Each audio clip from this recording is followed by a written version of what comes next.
You've reached the end of Module 1. So we're going to talk about the take-home messages from this module.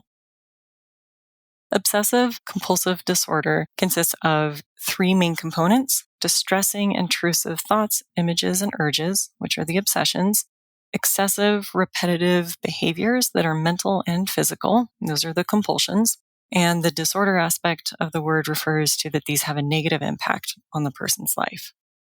OCD can look similar to other disorders. So when you are working with someone that has OCD, make sure to rule out the other potential symptoms and diagnoses that the person may have in order to guide your treatment planning.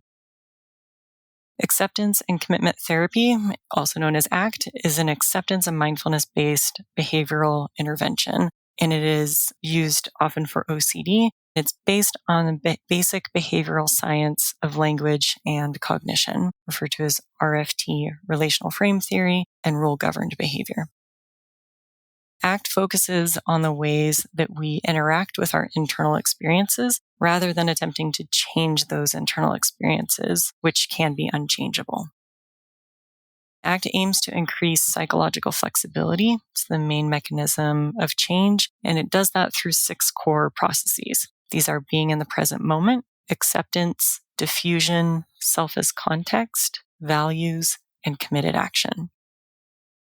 The treatment goals within ACT are to have a healthy relationship with internal experiences. So this is to be open, disentangled from them, and present and aware, and to increase behavior patterns that align with the individual's values. Progress in ACT is measured through behavioral measures and self-report measures.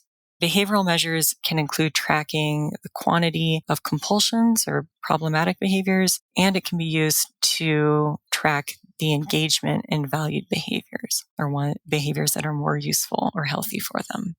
Self-report measures can include measures of psychological flexibility, specifically the AAQ2. OCD severity measures are partially inconsistent with the ACT framework, some OCD severity measures, but they still provide value, and I still recommend including those as part of your assessment.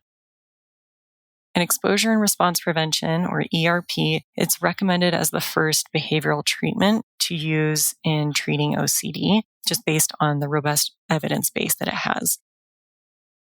Yet, when you have clients that don't respond to ERP or they choose not to participate in a course of ERP, ACT is a great option. ACT for OCD has a strong research base. It just has fewer studies than ERP at this time.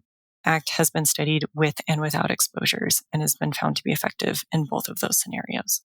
Congratulations for finishing Module 1, and I will see you in Module 2.